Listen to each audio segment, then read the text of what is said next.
Hey class, my name is Derek LaRiviere, and my speech for week 4 was the speech done by Teddy Roosevelt to the quarterly meeting of the Society of the Holy Name of Brooklyn and Long Island. It took place in New York, August 16th, 1903.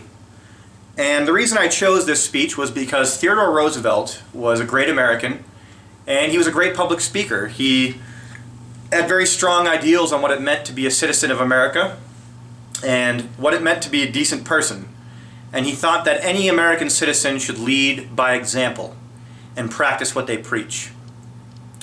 And that was a continuing theme throughout most of his life and throughout his presidency.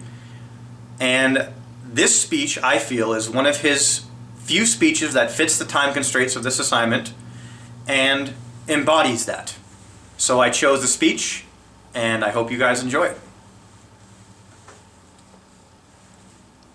I am particularly glad to see such a society as this flourishing as your society has flourished, because the future welfare of our nation depends upon the way in which we can combine in our young men, decency and strength.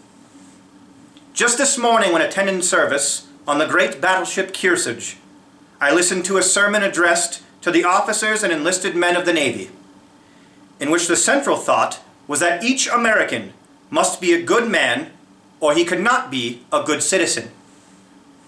And one of the things dwelt upon in that sermon was the fact that a man must be clean of mouth as well as clean of life, must show by his words as well as by his actions his fealty to the Almighty, if he was to be what we have a right to expect from men wearing the national uniform. We have good scriptural authority for the statement that it is not what comes into a man's mouth, but what goes out of it that counts. I am not addressing weaklings, or I should not take the trouble to come here. I am addressing strong, vigorous men who are engaged in the active work of life, and life to be worth living must be a life of activity and hard work. I am speaking to men engaged in the hard, active work of life, and therefore to men who will count for good or count for evil. It is peculiarly incumbent upon you who have strength to set a right example for others. I ask you to remember that you cannot retain your self-respect if you are loose and foul of tongue, that a man who is to lead a clean and honorable life must inevitably suffer if his speech likewise is not clean and honorable. Every man here knows the temptations that beset all of us in this world. At times, any man will slip. I do not expect perfection, but I do expect a genuine and sincere effort toward being a decent and cleanly thought in word and in deed. As I said at the outset, I hail the work of this society as typifying one of those forces which tend to the betterment and uplifting of our social system.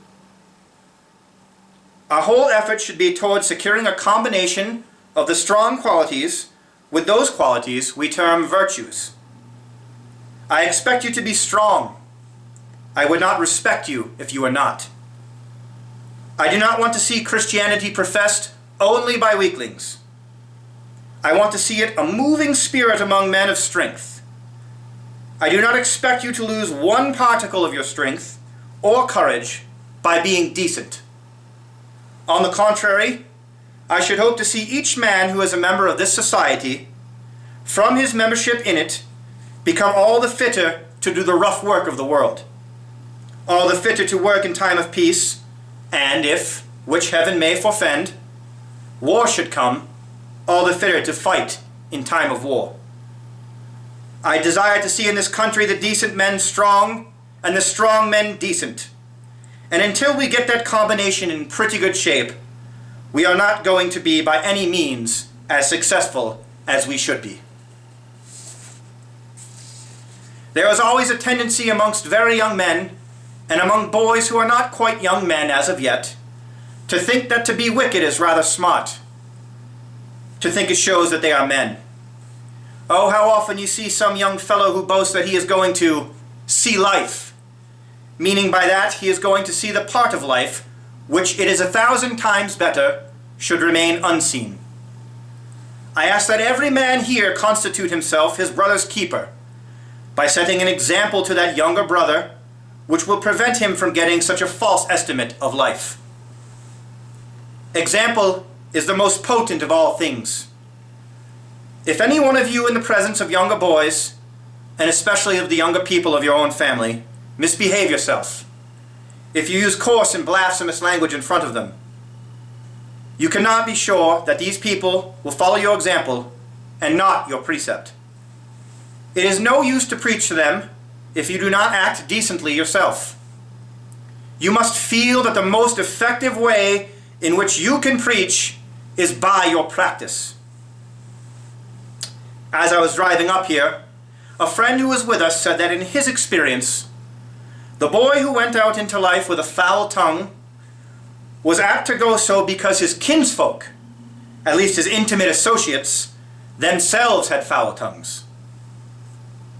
The father, the elder brothers, the friends can do much towards seeing that the boys, as they become men, become clean and honorable men. I have told you that I want you not only to be decent, but to be strong. These boys will not admire virtue of a merely anemic type. They believe in courage, in manliness. They admire those who have the quality of being brave, the quality of facing life as it should be faced, the quality that must stand at the root of good citizenship in peace or in war. If you are to be effective as good Christians, you must possess strength and courage. I want to see you, the men of the Holy Name Society, you who embody the qualities which the younger people admire. By your example, give those young people the tendency, the trend in the right direction, and I remember that this example counts in many other ways besides cleanliness of speech. I want to see every man able to hold his own with the strong, and also ashamed to oppress the weak. I want to see each young fellow able to do a man's work in this world, and a type of which will not permit imposition to be practiced upon him. I want to see him too strong of spirit to submit to wrong, and on the other hand, ashamed to do wrong to others. I want to see each man able to hold his own in the rough work of actual life outside, and also, when he is at home, a good man, unselfish in dealing with wife or mother or children. Remember that the preaching does not count if it is not backed up by practice. There is no good in your preaching to your boys to be brave if you run away. There is no good in your preaching to tell them the truth if you do not.